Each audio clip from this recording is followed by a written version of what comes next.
The massive crystalline doors of the Galactic Council chambers slid open with a deep resonating hum that seemed to shake the very foundations of the station. Captain Kim Dae-ho stepped through the threshold, his polished boots clicking against the bioluminescent floor that pulsed with alien energy. The chamber stretched before them like a vast amphitheater, filled with beings that defied every earthly imagination. Towering above the human delegation, Ambassador Telrak of the Voss Empire studied the newcomers through 6 compound eyes that glittered like black diamonds. His chitinous exoskeleton gleamed under the artificial suns that hung suspended in the chamber's dome. Around him, representatives from a dozen worlds observed the proceedings with varying degrees of curiosity and indifference. The Zephyrians floated in their atmospheric suits, their translucent bodies shifting colors like living aurora. The rock-like granite lords sat motionless, their stone faces betraying nothing. In the far corner, the insectoid hive queens clicked their mandibles in quiet conversation, while the serpentine scalari coiled around their hovering platforms. "Fascinating specimens," Telrak murmured to his aide, a smaller Voss with silver markings across his carapace. "Look at them, Kelvon. No natural weapons whatsoever. Their skin appears to be nothing more than soft tissue. No protective scales, no hardened plates, no venomous sacs." Dr. Park Minna adjusted her glasses nervously as she gazed up at the assembled alien council. Her quiet demeanor and scholarly appearance seemed to validate every assumption the aliens were making about humanity. She clutched her research tablet closer to her chest, the device containing centuries of human scientific achievement appearing insignificant in this cosmic arena. The holographic display materialized in the center of the chamber, showing detailed biological scans of human anatomy. The images rotated slowly, highlighting the absence of claws, fangs, natural armor, or any obvious predatory adaptations. Murmurs rippled through the assembly as various species analyzed the data through their own evolutionary lenses. "Average. Height barely exceeds 2 meters, announced the Granite Lord representative, his voice rumbling like distant thunder. "Muscle density appears adequate for basic locomotion, but insufficient for serious combat applications." A Zephyrian's melodic voice chimed in. "Their bone structure suggests a terrestrial species adapted for moderate gravity environments. No signs of spaceborne evolution or natural radiation resistance." Telrak nodded approvingly as he compiled the assessment. "Dental structure indicates omnivorous tendencies leaning heavily toward plant consumption. Note the relatively small canine teeth and the prominence of grinding molars. Classic herbivore adaptations." Captain Kim maintained his diplomatic smile while internally cataloging every exit route and potential weapon in the chamber. His military training had taught him to assess threats automatically, but he kept his observations hidden behind a facade of wonder and gratitude. The irony wasn't lost on him that his peaceful expression was being interpreted as evidence of his species' docile nature. "Their delegation appears to consist entirely of intellectuals and diplomats," observed a hive queen, her voice a harmonic buzzing that the translation devices rendered into standard galactic. "No warriors, no hunters, no obvious military representatives." What the aliens didn't realize was that Captain Kim had survived 3 interstellar conflicts, earned commendations for tactical brilliance, and had personally led rescue missions into hostile territory. Dr. Park had spent years studying predator behavior and survival techniques, her research helping establish Earth's first colony defense protocols. But to the Galactic Council, they appeared as harmless as house cats. The assessment continued with detailed analysis of human settlements, showing peaceful cities, agricultural zones, and research facilities. The aliens saw evidence of a species that had achieved interstellar travel through cooperation and intellectual advancement, rather than conquest or predatory evolution. "Their weapons technology appears to be purely defensive," Kelvon reported, displaying images of Earth's space fleet. "No planet crackers, no bioweapons, no reality warping devices, mostly projectile-based systems with limited range and effectiveness." The council members exchanged glances that conveyed volumes. In a galaxy where most species had evolved as either predators or prey, finding a peaceful civilization was refreshing but also puzzling. How had these soft creatures survived long enough? To reach the stars? Energy signatures from their homeworld indicate minimal military infrastructure, added a Scolari representative, her serpentine form undulating gracefully. Most of their planetary energy is devoted to civilian applications, research, and what appears to be entertainment. Telrak's compound eyes focused on the human delegates once more. Their calm demeanor in the presence of beings who could crush them without effort spoke to either remarkable bravery or complete naivety. He suspected the latter. The classification is clear, Telrak announced to the assembly. Category 3, docile, herbivores with advanced cognitive capabilities. I recommend fast-track approval for civilian sector integration. Their technology, while primitive, shows promise for scientific collaboration. The vote was swift and unanimous. No one saw the need for the usual probationary period or military oversight that typically accompanied first contact protocols. After all, what threat could these gentle creatures possibly pose to a galaxy filled with apex predators and warrior races? As the ceremonial documents were signed with bioluminescent ink that would glow across the galaxy, Telrak felt a sense of satisfaction. Another peaceful species added to the cosmic community. Another step toward the Council's vision of universal cooperation. "Welcome to the galactic community," he declared, his voice carrying across the chamber and broadcasting to 1,000 worlds. The phrase would be remembered as the moment the galaxy inadvertently opened its doors to its most dangerous inhabitants, mistaking humanity's greatest strength for weakness and their restraint for incapability. The cargo vessel Sol Star moved quietly through the asteroid field of the Outer Rim, its hull scarred from countless voyages through the galaxy's most dangerous shipping lanes that other species avoided. Captain Lee Jun-sik sat in his command chair, reviewing manifest data on his tablet while his crew of 7 went about their routine duties. The ship carried nothing more valuable than agricultural equipment and medical supplies bound for the frontier colonies, but in the lawless Outer Rim, even basic cargo attracted unwanted attention. The first warning came from navigator Oh Sung-min at the sensor station. "Captain, we've got multiple contacts approaching fast. Configuration matches Krillian raider patterns." Lee sighed and set down his tablet.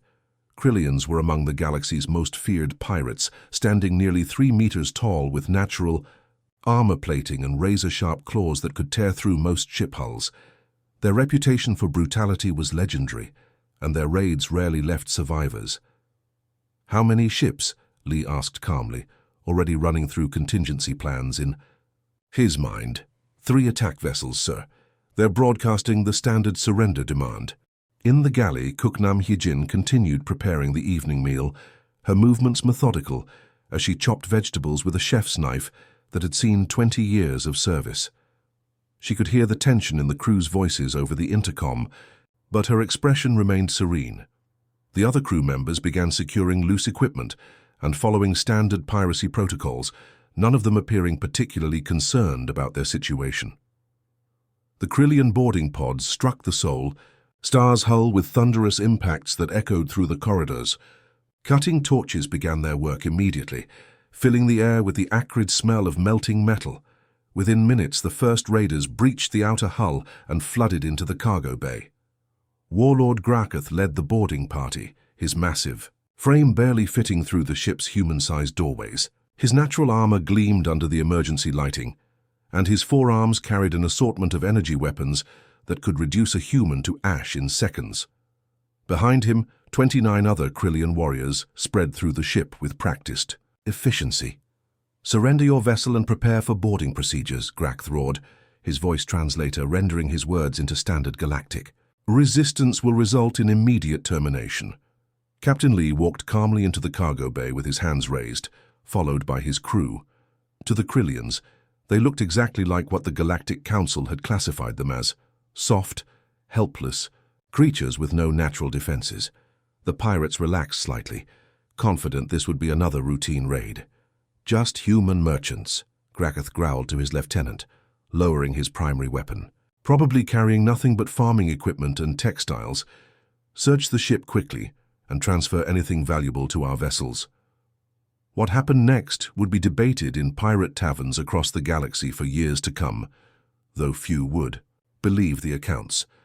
The Krillians split into smaller groups to search the ship systematically, their natural predator instincts dulled by centuries of preying on weaker species. They never considered that their prey might be studying them just as intently. Engineer Kim Tai-sung noticed how the Krillians' heavy armor made them clumsy in the ship's narrow corridors. Communications Officer Yang Mi-young observed their pack behavior and communication patterns. Security Chief Park In-ho analyzed their weapon handling and tactical formations with the eye of someone who had studied combat for decades. The first Krillian fell in the engine room when he became separated from his group. Engineer Kim had loosened several floor plates and rerouted steam from the heating system. The raider stepped through what appeared to be solid flooring and found himself trapped waist-deep in superheated vapor. His screams were muffled by the engine noise, and by the time his companions found him, Kim had already moved to his next position. In the medical bay, Dr. Choi Eun-suk used her knowledge of alien anatomy to target the gaps in Krillian armor with surgical precision. Her medical laser, designed for delicate operations, proved surprisingly effective when applied to nerve clusters and joint articulations. Two raiders who entered seeking medical supplies never left the bay. Cook Nam Hee-jin proved to be unexpectedly resourceful in the galley, using nothing more than kitchen knives, boiling oil, and an intimate understanding of how to prepare various forms of meat. She methodically dealt with the raiders who made the mistake of searching for food supplies. Her decades of butchering experience translated seamlessly to understanding anatomy, regardless of species. The turning point came when Captain Lee gained access to the ship's environmental controls. With the flip of a few switches, he began manipulating gravity, atmospheric pressure, and lighting throughout the vessel. Corridors that had been familiar territory for the raiders suddenly became death traps, where up became down, and shadows hid deadly surprises. Navigator. O worked with communications. Officer Yang to use the ship's internal communication system against the invaders. They broadcasted false alarms and conflicting orders in perfect Krillian dialect, sending confused raiders into areas where other crew members waited with improvised weapons and carefully planned ambushes. The Krillians, evolved as pack hunters, on high-gravity worlds, found themselves completely outmatched by creatures they had dismissed as harmless prey.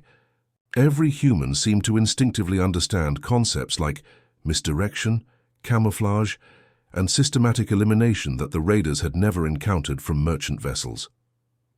12 hours after the initial boarding, rescue ships from the Galactic Patrol arrived to investigate the Solstar's distress beacon. They found the cargo vessel intact with its crew calmly continuing their duties. The 3 Krillian ships floated nearby, their hulls breached and interiors dark. Only 3 Krillian survivors were found, huddled in an escape pod and speaking in fragmented sentences about shadows that moved like death and merchants who fought like ancient nightmares. Their testimony spoke of humans who seemed to predict every move, who turned the raiders' own ship against them, and who eliminated 37 warriors using nothing more than common tools and devastating tactical coordination. The Galactic. Patrol filed the survivors' accounts under psychological trauma, noting that the stress of combat often produced exaggerated memories. After all, the Solstar carried nothing but peaceful merchants who had clearly been lucky enough to survive until rescue arrived. Ambassador Telrak's crystalline office aboard the Council Station overlooked the bustling space lanes where ships from 1,000 worlds came and went in endless streams. His 6 compound eyes tracked the holographic reports floating before him, each one more disturbing than the last. Human tourist incidents were becoming impossible to ignore, and the pattern emerging made his exoskeleton itch with unease. The first incident report materialized in glowing text as he activated the file marked Kepler Prime Recreation Zone.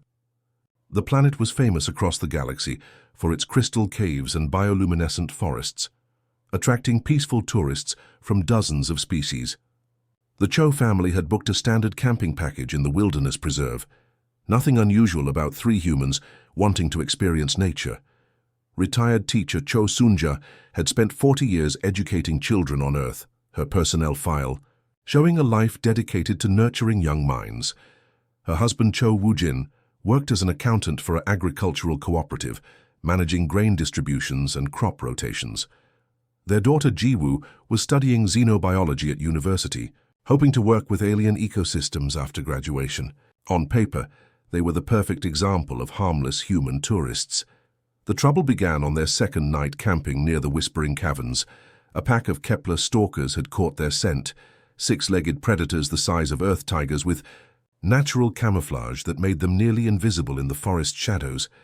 These creatures had evolved to hunt the planet's largest herbivores and had never encountered humans before. According to the ranger's report, the stalkers approached the Wu campsite using their standard hunting pattern, surrounding the prey and moving in for coordinated strikes. What they found instead were three humans who somehow anticipated their every move. Cho Sunja had noticed the subtle changes in the forest sounds and the way smaller creatures had gone silent. Her years of managing classrooms full of unpredictable children had taught her to read environmental cues and behavioral patterns. She quietly alerted her family, using hand signals that somehow conveyed complex tactical information. Wu Jin used his analytical mind to assess the stalker's approach. Vectors, calculating distances and timing with the same precision he applied to crop yield projections. Jiwoo drew on her xenobiology studies to understand the predator's hunting instincts and weaknesses. When the attack came, the family moved with coordination that defied their classification as docile herbivores. They used tent stakes as spears, guy lines as snares, and their camping lantern to create blinding flashes that disrupted the stalkers' natural camouflage. Within 20 minutes, 3 stalkers were dead, and the others had fled into the forest. The second file made Telrak's mandibles click nervously. The luxury liner Starlight catered to wealthy tourists seeking the ultimate in interstellar comfort.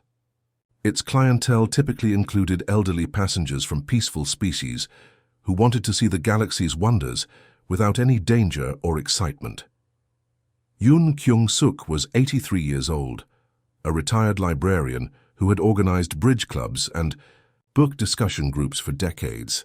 Her traveling companions were similarly aged humans, all retirees enjoying their golden years with cultural enrichment cruises through civilized space. The Starlight attracted pirates precisely because its passengers were known to be defenseless. The Void Reapers had successfully raided luxury liners dozens of times, confident that wealthy tourists would surrender immediately rather than risk their comfortable lives. The bridge club was playing their evening game in the ship's observation lounge when the pirates boarded. 8 elderly humans sat around a table covered with cards and teacups, appearing to be the easiest targets imaginable. The Void Reapers barely bothered to raise their weapons. Security footage later showed what happened next, though council analysts struggled to explain the recordings. The elderly humans moved with fluid precision that belonged on a battlefield rather than a cruise ship. Kyung-suk used her decades of organizing social events to coordinate the group instantly, turning their bridge game into a tactical briefing conducted through subtle gestures and meaningful glances. Dining utensils became weapons in hands that knew exactly where to strike. Tablecloths transformed into restraints, and blindfolds applied with surgical precision. The pirates found themselves systematically disarmed and incapacitated by opponents who seemed to understand combat principles that no herbivore species should possess. The most disturbing report came from the archaeological site on Zerion 4, where graduate student Kang Soo-min had been researching ancient ruins for her doctoral thesis. The dig site was considered completely safe, located in a sterile environment with no known dangerous wildlife. The discovery of the underground chambers had excited xenoarchaeologists across the galaxy. The ruins appeared to predate any known civilization, filled with artifacts that hinted at technologies beyond current understanding. So-min had been alone in the lower chambers, documenting hieroglyphs when her excavation accidentally breached a sealed nest. The swarm that emerged defied classification, insectoid creatures the size of dinner plates with razor-sharp appendages and acidic secretions. They had been dormant for millennia, waiting in the darkness, and their awakening triggered aggressive territorial behaviors that overwhelmed the site's automated defenses. Security drones found Su-min 3 days later, alive and methodically studying the swarm creatures she had trapped and catalogued. Using nothing but rocks, broken pottery, and her understanding of insect behavior, she had not only survived but had begun domesticating the creatures that had killed 2 previous research teams. Her research notes revealed an intuitive grasp of predator-prey dynamics that should have taken years of specialized study to develop. She had identified the swarm's communication patterns, territorial markers, and breeding cycles within hours of first contact. More troubling, she had used this knowledge to establish herself as the dominant presence in their social hierarchy. Each report painted the same picture: humans encountering deadly situations and responding with tactical brilliance that seemed to emerge from nowhere. They showed coordination, strategic thinking, and adaptability that belonged to apex predators rather than the gentle herbivores in their classification files. Telrak's aide, Kelvon, entered the office carrying additional reports. "Sir, we have 17 more incidents from the past week alone. Humans dealing with everything from space pirates to indigenous predators to natural disasters." The ambassador studied the growing collection of files, each one chipping away at the Council's understanding of humanity. These weren't trained soldiers or professional hunters. They were teachers, accountants, students, and retirees who transformed into deadly efficient problem solvers the moment they faced genuine threats. Most disturbing of all, the humans themselves seemed genuinely surprised by these incidents. Their post-event interviews showed confusion about why other species found their survival remarkable. To them, improvising weapons from camping gear and coordinating tactical responses were simply natural reactions to danger. Telrak realized the Council had made a fundamental error in their classification. They had mistaken humanity's capacity for peace as evidence of helplessness, not recognizing that a species capable of such coordination and adaptability might choose restraint rather than aggression. The tourism incidents were just the beginning, and Telrak feared what patterns might emerge as more humans spread throughout the galaxy. Research Station Omega drifted in the void between star systems, its massive rotating habitat, rings housing the galaxy's most ambitious xenobiology project. Dr. Bae Seong-ho had spent 3 years aboard the station, studying predator species from across known space in controlled environments that pushed the boundaries of safety protocols. The facility housed specimens that most civilizations classified as extinction-level threats, creatures so dangerous that entire planets had been quarantined to contain them. The morning started routinely as Seong-ho made his rounds through the containment levels. Each section held apex predators from different worlds, separated by energy barriers and atmospheric controls that had never failed in the station's 12-year operational history. The Nexus hunters from Vega Prime paced in their crystalline chambers, their bodies shifting between solid and energy states as they tested the barriers. The Void Stalkers from the Outer Dark pressed against their containment fields, their multiple eyes tracking his movements with predatory intelligence. Level 7 housed the crown jewel of the collection, a Titan Reaper from the death world of Kaithara, standing 4 meters tall with natural armor that could deflect ship weapons and claws capable of cutting through reinforced hull plating. It was considered the most dangerous single organism in known space. Only 3 specimens had ever been captured alive, and 2 of those had eventually escaped and destroyed their containment facilities along with everyone inside. Seong-ho was updating his behavioral observations when the first alarms began screaming. Through the station's corridors, emergency lights bathed everything in pulsing red as the artificial gravity fluctuated wildly. Through the observation deck's reinforced windows, he could see the central power core sparking with electrical discharges that shouldn't have been possible. Chief Security Officer Vraktos, a battle-scarred Krillian veteran, burst into the lab section with his weapon drawn. "Dr. Bae, we need immediate evacuation protocols. The containment systems are failing across all levels. Something's triggered a cascade failure in the primary power grid." The explanation came too late. Throughout the station, energy barriers, that had contained the galaxy's most dangerous predators for years were flickering and dying. The first breach occurred on Level 3, where a pack of Crimson Stalkers from the Hellfire Nebula tore through their weakened containment and immediately began hunting the station's crew. What followed was systematic slaughter that lasted exactly 4 hours and 17 minutes. The station's security force, trained and equipped to handle dangerous specimens, found themselves completely overwhelmed by creatures that had evolved on worlds where survival meant perfecting the art of killing. The Nexus Hunters phased through solid walls to attack from impossible angles. The Void Stalkers moved through the station's shadows like living nightmares. The Crimson Stalkers coordinated pack tactics that picked off defenders one by one. When the Titan Reaper broke free from Level 7, even the automated defense systems shut down rather than engage a creature that had once single-handedly destroyed a small moon. Emergency broadcasts sent desperate calls for help before communications went dark, leaving only the sound of tearing metal and predatory roars echoing through the corridors. Dr. Shung Ho found himself alone in the ruins of humanity's greatest xenobiological research facility, surrounded by creatures that represented millions of years of evolutionary perfection in the art of predation. Most sentient beings would have died within minutes of such exposure, but Seung Ho was human, and humans had their own evolutionary advantages that the galaxy was only beginning to understand.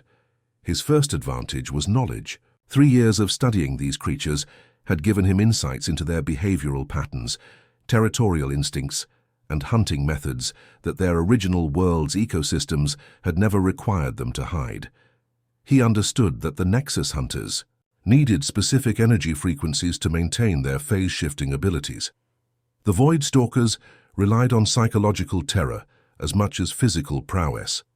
The Crimson Stalkers were pack hunters who became vulnerable when separated from their group. His second advantage was adaptability. While the predators were perfectly evolved for their specific environments, Seung Ho could modify his approach based on changing circumstances. He turned the station's damaged systems into weapons, using fluctuating gravity fields to disorient creatures adapted to stable environments. Emergency lighting became a tool for manipulating species that had evolved in specific spectrum ranges. The maintenance shafts became his highways through the station, passages too small for most of the larger predators, but perfectly sized for human mobility. His knowledge of the station's layout, combined with real-time observation of creature movement patterns, allowed him to stay several steps ahead of hunters that had never before encountered prey capable of strategic thinking. By the end of the first week, Seung Ho had not only survived, but had begun systematically reducing the predator population. Using lab equipment modified into traps and weapons, he targeted the creature's specific vulnerabilities.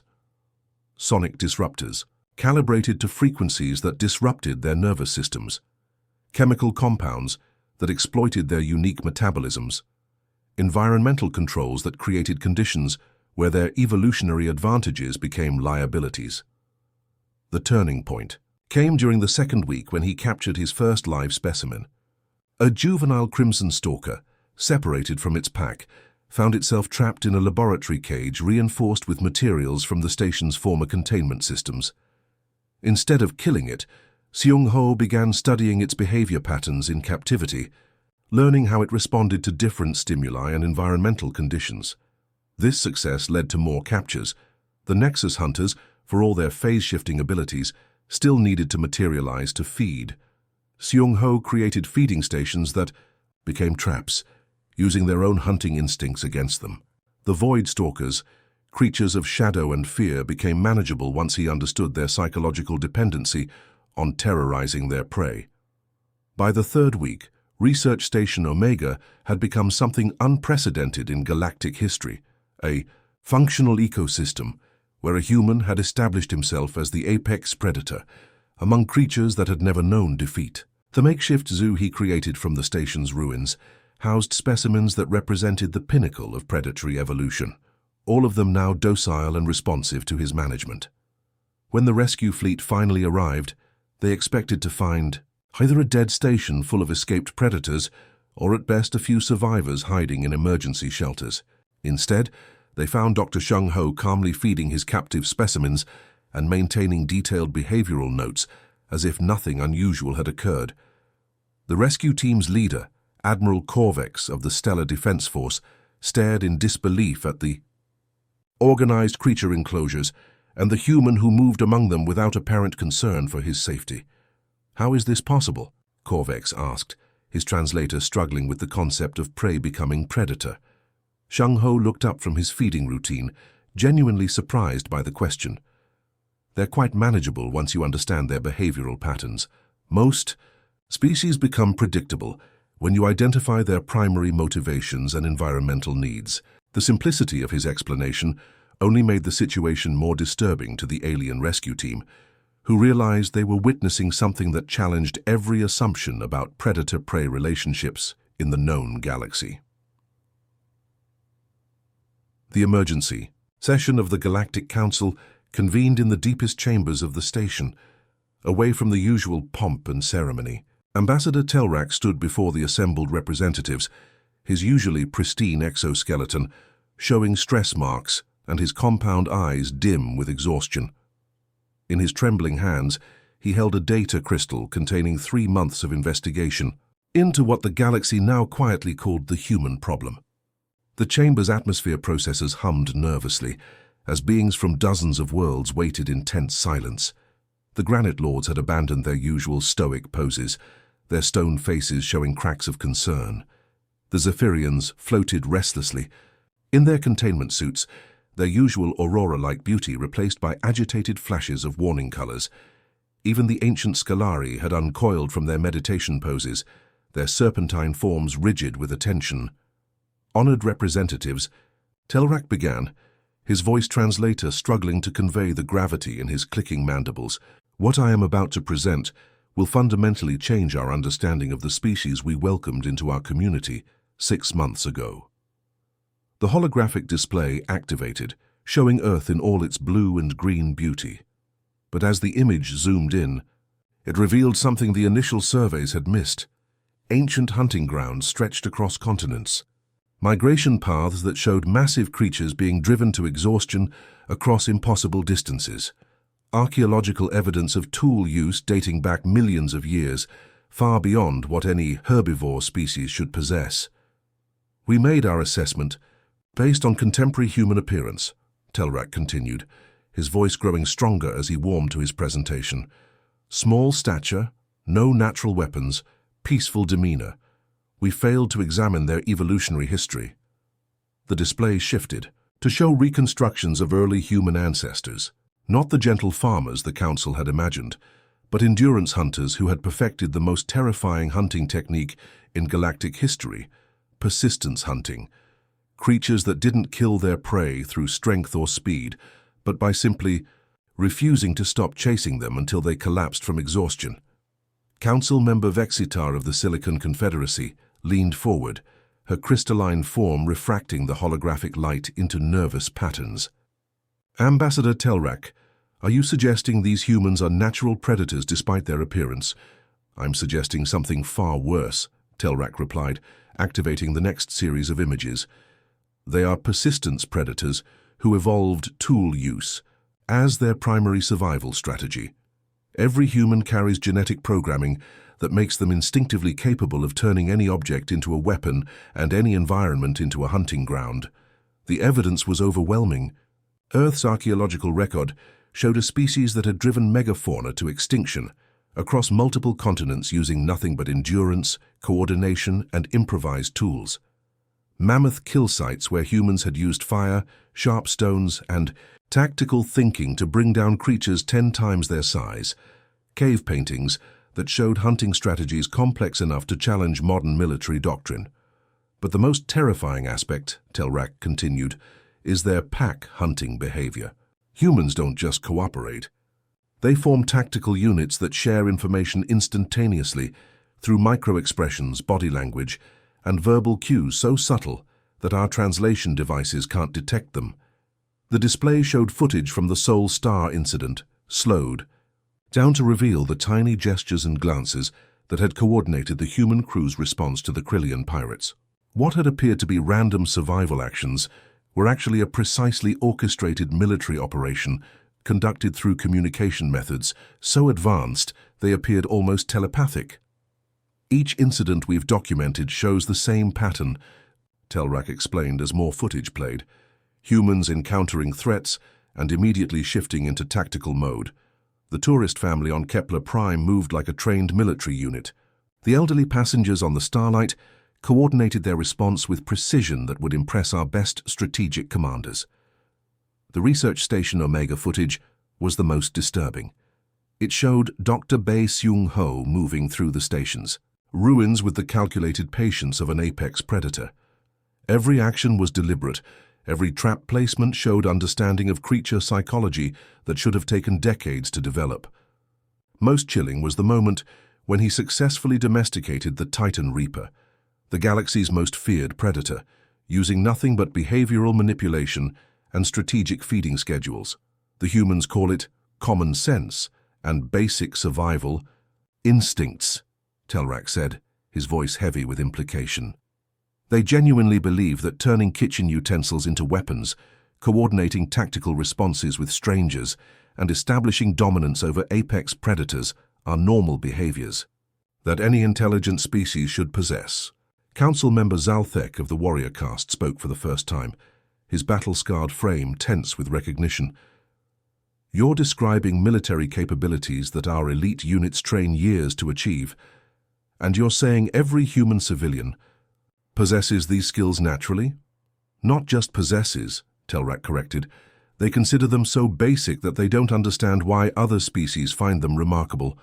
When questioned about their survival techniques, humans consistently express confusion about why their actions are considered extraordinary. The chamber erupted in horrified whispers as the implications sank in. The Hive Queens began rapid-fire clicking that overwhelmed their translators. The void touched, retreated deeper into their shadow fields. Several species representatives activated emergency communication links to their homeworlds. Are you saying, Vextar's voice cracked through her crystalline form, that we've given unrestricted civilian access to the galaxy's most dangerous predatory species? Telrak confirmed, his words falling like hammer blows. A species that doesn't even realize it's dangerous because they consider tactical thinking, weapon improvisation, and pack coordination to be normal civilian skills. The silence that followed was deafening. In that moment, every representative understood the magnitude of the Council's error. They had welcomed wolves among sheep, but wolves that believed themselves to be sheep and couldn't understand why.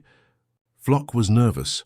Admiral Corvex, who had led the research station Omega rescue mission, stood to address the assembly. I've seen Dr. Bay's work firsthand. He established dominance over creatures that have destroyed entire planetary ecosystems. When I asked him how he did it, he seemed genuinely puzzled by the question. He said he just paid attention to what they needed and gave it to them appropriately. That's the terrifying truth, Telrak concluded. Humanity's greatest weapon isn't their technology or their numbers. It's their complete inability to understand why other species consider them threatening. They walk through the galaxy genuinely believing they're harmless civilians, while unconsciously demonstrating predatory capabilities that exceed our most elite military units. The Council faced an unprecedented situation. How do you contain a species that doesn't know it needs containing? How do you negotiate with predators who sincerely believe they're peaceful herbivores? How do you explain to humans that their basic survival skills are actually the most advanced tactical capabilities in known space? As emergency protocols activated and species representatives began calculating evacuation strategies for their core worlds, one truth became crystal clear. Humanity's expansion into the galaxy wasn't an invasion because they didn't realize they were invading. They were simply being human. And that was the most terrifying force the galaxy had ever encountered. The age of human dominance had begun not through conquest or aggression, but through a cosmic misunderstanding that revealed which species was truly at the top of the galactic food chain. The end.